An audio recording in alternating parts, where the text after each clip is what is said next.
Hello and welcome to my channel.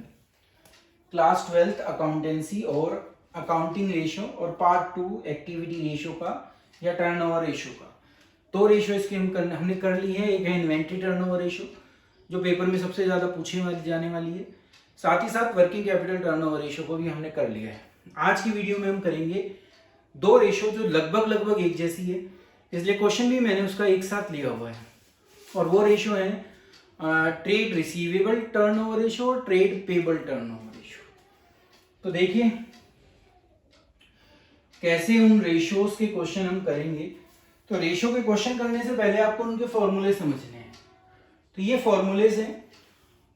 Formula actually ये है। पहले अगर ट्रेड रिसीवेबल टर्नओवर रेशो की बात की जाए, ट्रेड रिसीवेबल टर्नओवर रेशो होती है net credit revenue from operation, जिसको हम नेट क्रेडिट सेल भी कहते हैं।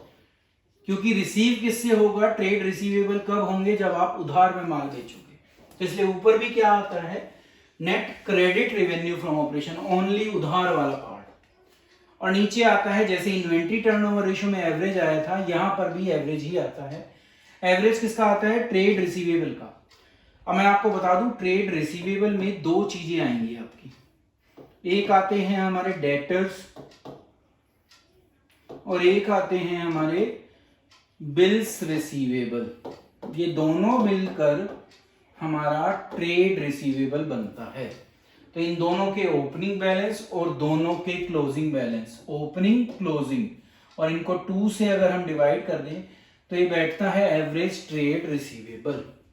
एक चीज और हमसे पूछ ली जाती है कि जब ये उधार का है, हम उधार का किससे रिलेशन समझ रहे हैं कि एवरेज ट्रेड रिसीवेबल कितने हैं। तो आप ये बताइए कि एवरेज कलेक्शन पीरियड क्या है आपका, मतलब कि कितने दिन में आपको पैसे जो आप उधार बेचते हो उसके पैसे आपके पास वापस आ जाते हैं। तो उसको कहा जाता है एवरेज कलेक्शन पीरियड। वो कैसे निकलता है कि या तो नंबर ऑफ डेज जो 365 होते हैं, या जब लीप ईयर होता है तो 366 होते हैं, और या मंथ दिए होते हैं तो आप मंथ ऊपर रखोगे या डेज ऊपर रखोगे। डिवाइड में आएगी यही रेशो जो आपने यहां पर निकाली है। सेम फॉर्मूले इसमें चलते हैं, इसलिए दोनों एक साथ कराई जा रही हैं। ये है ट्रेड पेबल टर्नओवर रेशो।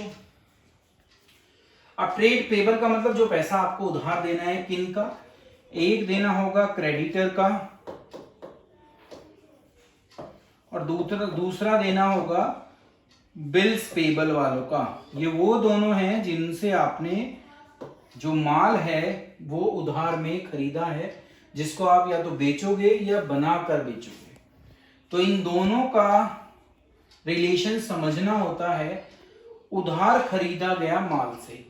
इसलिए नेट क्रेडिट परचेज ऊपर आती है और एवरेज ट्रेड पेबल, जैसे वहां ट्रेड रिसीवेबल था यहाँ ट्रेड पेबल नीचे आता है। एवरेज कैसे निकलेगी, वही बिगिनिंग का बैलेंस किसका, क्रेडिटर का भी बिल्स पेबल का भी, और एंड का बैलेंस क्रेडिटर और बिल्स पेबल का, और डिवाइडेड बाय 2, क्योंकि दो ही माना जाता है, इन दोनों को मिलकर एक आइटम माना जा रहा है। तो एक ओपनिंग और एक क्लोजिंग, दो चीजें हुए, इसलिए हम डिवाइड किससे कर रहे हैं, 2 से। फिर यहां जैसे एवरेज कलेक्शन पीरियड था, यहां एवरेज पेमेंट पीरियड है, मतलब कि कितने दिन बाद आप पैसा वापस कर देते हो जिनसे आप उधार में माल खरीदते हो। तो अब इन दोनों पर क्वेश्चन देखने हैं, तो अब क्वेश्चन की तरफ चलते हैं। ये पहला क्वेश्चन है। देखिए क्वेश्चन को इस तरीके से डिजाइन किया गया है कि हम उन चीजों को समझ पाए जो पेपर में पूछी जाती है। तो क्वेश्चन कहता है कि ये इंफॉर्मेशन आपको गिवन है, इसके बेस पर आप क्या निकालो, ओपनिंग डेटर्स और क्लोजिंग डेटर्स निकालो।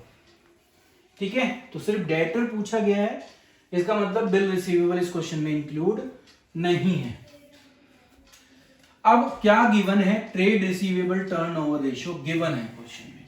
मतलब कि ट्रेड रिसीवेबल टर्नओवर रेशो हमें पहले से पता है कि वो 3 है। साथ में हमें जो बताया है वो रेवेन्यू फ्रॉम ऑपरेशन बताया है, और रेवेन्यू फ्रॉम ऑपरेशन नहीं आता, क्रेडिट वाला आता है। अब जब कुछ क्वेश्चन में मेंशन ना हो तो हमें ये मानना पड़ेगा कि जो ये रेवेन्यू है सारा उधार का ही है, कैश का कोई रेवेन्यू है ही नहीं। क्योंकि क्वेश्चन में या तो अलग से बताया होता कि इतने की कैश सेल है। अब कैश सेल नहीं गिवन है तो हम मानेंगे कि जितना भी रेवेन्यू है वो सारा क्या है, क्रेडिट है। तो इसका मतलब क्रेडिट रेवेन्यू फ्रॉम ऑपरेशन कितना हो गया, 3 लाख। आपको क्या निकालना है फिर यहां से, एवरेज ट्रेड रिसीवेबल। तो एवरेज ट्रेड रिसीवेबल ऊपर पहुंच जाएगा,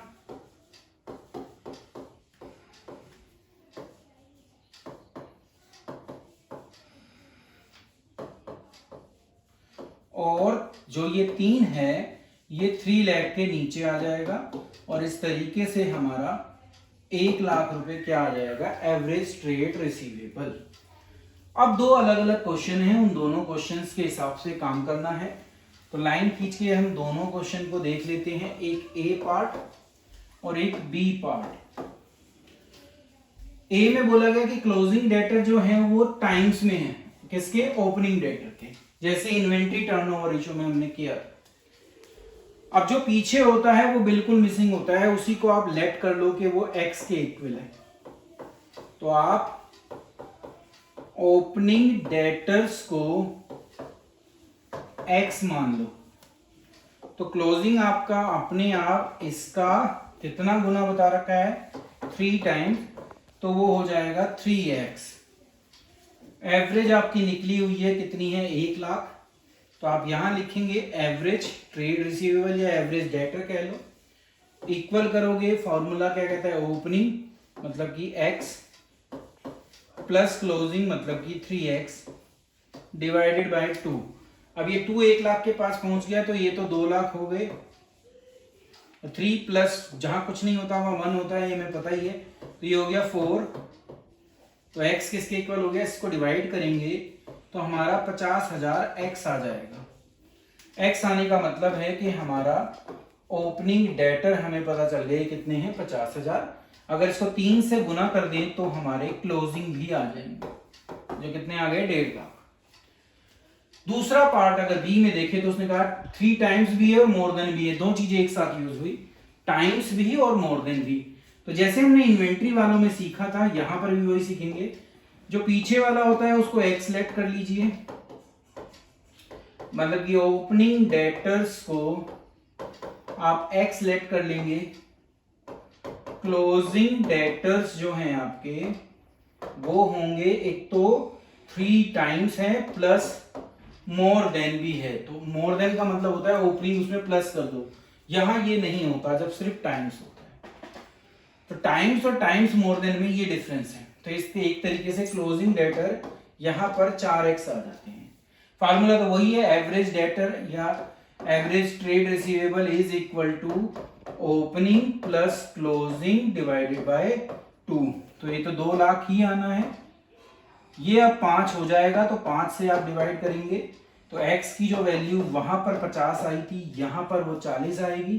तो यहां आप 40 लिख देंगे, और 4 से अगर मल्टीप्लाई आप इसको करोगे x की जगह पर रखकर, तो ये हो जाएगा 4 इंटू 40, मतलब कि 1,60,000।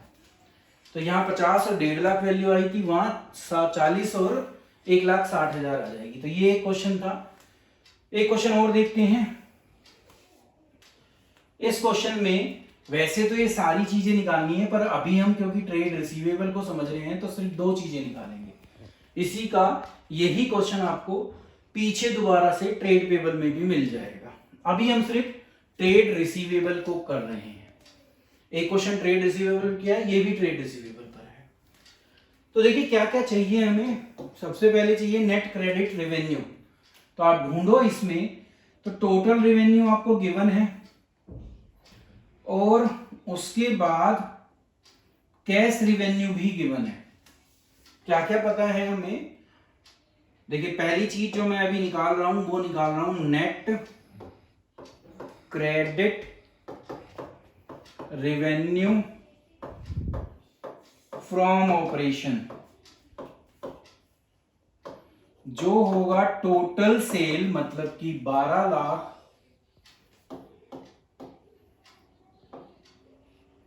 माइनस कैश सेल्स जो कितनी है 2 लाख, तो जब माइनस करते हैं तो ये 10 लाख आ जाता है।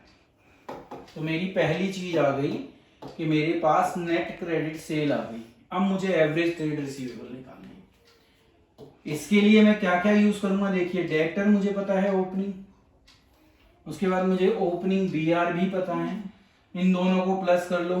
1,70,000 और 70,000 को प्लस करता हूं तो 1,70,000 आता है। फिर देखिए क्लोजिंग डेटर भी गिवन है और ऐसे ही क्लोजिंग BR भी गिवन है। तो 2.5 लाख में 80,000 प्लस करते हैं तो ये फिगर आती है 3,30,000। तो ये दोनों चीजें निकल गई। अब अगर इसको 2 से डिवाइड हम कर दें, 5 लाख बैठता है, 2 से डिवाइड हम करते हैं तो हमारा 2.5 लाख आता है। तो ये आ गया हमारा एवरेज ट्रेड रिसीवेबल। तो अब अगर इन दोनों को डिवाइड करें तो हमारे पास जो आंसर आएगा वो 4 टाइम्स आएगा, क्योंकि 2.5 का 4 गुना होता है 10 लाख। तो पहली चीज हमारी निकल गई, ट्रेड रिसीवेबल टर्नओवर रेशियो निकल गई। दूसरी चीज निकालनी है एवरेज कलेक्शन पीरियड। उसका फॉर्मूला होता है नंबर ऑफ डेज या मंथ। अब यहां नहीं बताया कि डेज लेने हैं या मंथ, तो मैं मंथ ले रहा हूं, मतलब कि 12 ले रहा हूं। डिवाइड हमें करना है 4 से। जब 4 से हम डिवाइड करते हैं तो ये आता है 3 मंथ, क्योंकि मैंने मंथ लिए हैं इसलिए मैं एंड में 3 मंथ लिखूंगा। तो ये क्वेश्चन था जहां पर ट्रेड रिसीवेबल टर्नओवर रेशियो निकालनी थी और एवरेज कलेक्शन पीरियड निकालना था।